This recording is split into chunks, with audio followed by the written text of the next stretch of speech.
नमस्कार दोस्तों, आपका स्वागत है मेरे YouTube वीडियो में। यह मेरी वीडियो सीरीज प्रमुख भारतीय युद्ध का नवा वीडियो है और इस वीडियो में आज मैं आपको बताने वाला हूँ उत्तरायण के प्रथम युद्ध के बारे में। 4 बांस 24 गज उनगल असद परमान, ताव ऊपर सुल्तान है मत चुके चौहान। भारतीय लोक कथाओं के अनुसार यह दोहा कवि चंद्रबदाई ने पृथ्वीराज चौहान को सुनाया था, जिससे उसे उस सटीक स्थिति के बारे में पता चला जहां मोहम्मद गोरी बैठा था, जिसके बाद पृथ्वीराज ने गोरी को अपने तीर से मार डाला। बचपन से ही हमने पृथ्वीराज चौहान की कई लोक कथाएं और मिथक सुने हैं और देखे हैं, फिर भी भ्रम प्रकार यह किस्सा भी उन्हीं लोक कथाओं का हिस्सा है। इसके विपरीत दूसरी ओर ऐतिहासिक रूप से यह माना जाता है कि गोरी को भारत में अपने अभियान समाप्त करने के बाद गजनी लौटते समय हथियारों ने मार डाला। 15 मार्च 1205 ईस्वी को उसकी हत्या कर दी गई, लेकिन उसके हथियारों की पहचान अज्ञात है, इसलिए पृथ्वीराज चौहान की कहानी अलग। हम केवल इतना जानते हैं कि वह दिल्ली और अजमेर का एक बहादुर और साहसी शासक था, जिसे राय पिथौरा के नाम से भी जाना जाता था, जिसने तराइन की 2 लड़ाइयां लड़ी थी। तो आज बात करते हैं तराइन के प्रथम युद्ध की। तो तराइन का प्रथम युद्ध अथवा तरावड़ी का युद्ध युद्धों की एक ऐसी श्रृंखला है जो 1191 और 1192 ईस्वी में लड़ी गई। इसने पूरे उत्तर भारत को मुस्लिम नियंत्रण के लिए खोल दी। ये मोहम्मद गोरी, मूल नाम मोइनुद्दीन मोहम्मद बिन साम, और अजमेर तथा दिल्ली के चौहान राजपूत शासक पृथ्वीराज द्वितीय के बीच हुआ।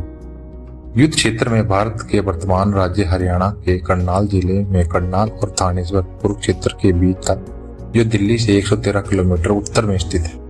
जहां मोहम्मद गोरी एक तुर्क जनजाति गुरीद का नेतृत्व कर रहा था, वहीं दूसरी तरफ पृथ्वीराज चौहान राजपूतों का नेतृत्व कर रहा था। अब बात करते हैं प्रथम युद्ध की पृष्ठभूमि की। तो पहली शताब्दी में गजनवी साम्राज्य के पतन के बाद विभिन्न जनजातियों ने साम्राज्य पर नियंत्रण करने के लिए लड़ाइयां लड़ी, जिसमें गुरीद यानी तुर्की शासक मोहम्मद गोरी विजयी रूप से उभरा और 1149 ईस्वी तक तत्कालीन शहर गजनी को बर्खास्त करने में कामयाब रहा। बात अगर गुरीद साम्राज्य की हो तो उसका नेतृत्व 2 भाइयों मोहम्मद गोरी, जिसे मुईज अल दीन के रूप में जाना जाता है, और गयास अल दीन ने किया। इन दोनों भाइयों ने विस्तार नीति में महत्वपूर्ण भूमिका निभाई, जिससे आधुनिक अफगानिस्तान, ईरान और पाकिस्तान के अधिकांश हिस्से शामिल थे। सबसे पहले इन्होंने अपने साम्राज्य को पूर्व में भारत में विस्तारित करने के बारे में सोचा, और उस समय उत्तरी भारत में कोई भी मजबूत राज्य नहीं, लेकिन गुजरात में चालुक्य वंश सबसे शक्तिशाली था, कन्नौज में जयचंद का सोलंकी वंश और पृथ्वीराज चौहान के राजपूत चौहान अजमेर और दिल्ली में स्थित थे।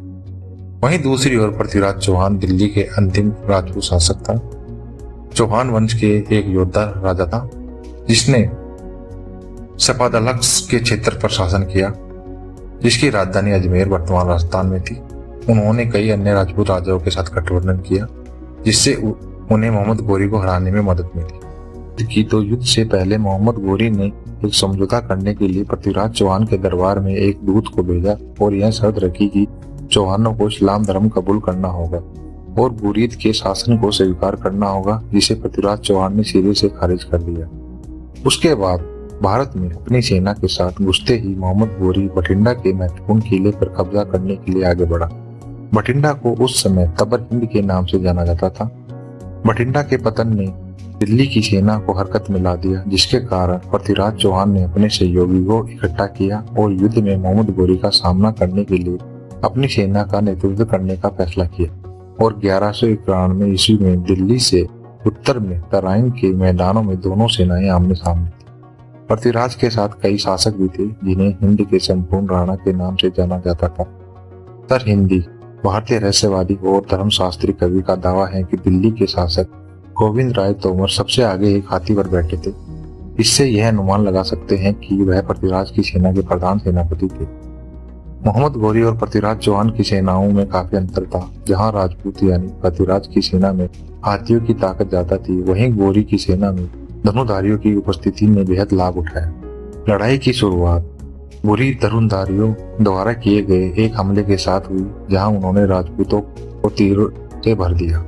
पृथ्वीराज चौहान ने तुरंत एक चौतरफा हमले से जवाब दिया, जिससे गुरीदों की सेना के होश उड़ गए। वे राजपूतों की लड़ाई के इस तरीके से बिल्कुल अनजान थे। चौहान सेना ने 3 तरफ से जवाबी हमला किया और लड़ाई पर हावी हो गई, जिससे गुरीद सेना को वापस बुलाना पड़ा। मोहम्मद गोरी को यकीन हो गया कि वह लड़ाई हार चुका है और मोहम्मद ने सैनिकों ने रैंक तोड़ दी और भाग खड़े हुए। बची हुई सेना को चौहान की शत सेना ने कुचल दी।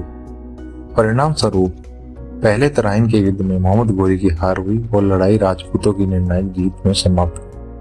मिन्हाज के अनुसार यदि एक युवा सैनिक उसके घोड़े को सुरक्षित स्थान पर नहीं ले जाता तो गोरी मर जाता या पकड़ लिया जाता। हालांकि गोर का मोहम्मद भागने में सफल रहा और गजनी लौट आया। गुर्जर सेनाओं के पराजित होने के बाद वे गजनी की ओर पीछे हट गए। राजपूत सेना को विलंबित करने के लिए तबरहिंद के किले को सुरक्षित करने के लिए जिया-उल-दीन तुर्की के अधीन 2000 सैनिकों की सेना छोड़ दी। अब बात करें प्रथम युद्ध के बाद की स्थिति की तो पृथ्वीराज ने भागती हुई गुर्जर सेना का पीछा नहीं किया क्योंकि वह शत्रुतापूर्ण क्षेत्र पर आक्रमण नहीं करना चाहता था। इस विजय से पृथ्वीराज चौहान को 7 करोड़ रुपए की धन संपदा प्राप्त हुई। इस धन संपदा को उसने अपने बहादुर सैनिकों में बांट दिया। इस विजय से संपूर्ण भारतवर्ष में पृथ्वीराज की धाक जम गई और उसकी वीरता, धीरता और साहस की कहानी सुनाई जाने लगी। और तराइन के दूसरे युद्ध से कुछ समय पहले पृथ्वीराज ने तबरहिंद किले को घेर लिया और फिर से उस पर कब्जा कर लिया। तो आज के वीडियो में इतना ही। आशा करता हूँ कि मेरे द्वारा दी गई जानकारी आपको पसंद आई होगी। धन्यवाद। जय हिंद, जय भारत। और वीडियो को लाइक करें, शेयर करें और प्लीज मेरे चैनल को सब्सक्राइब करें।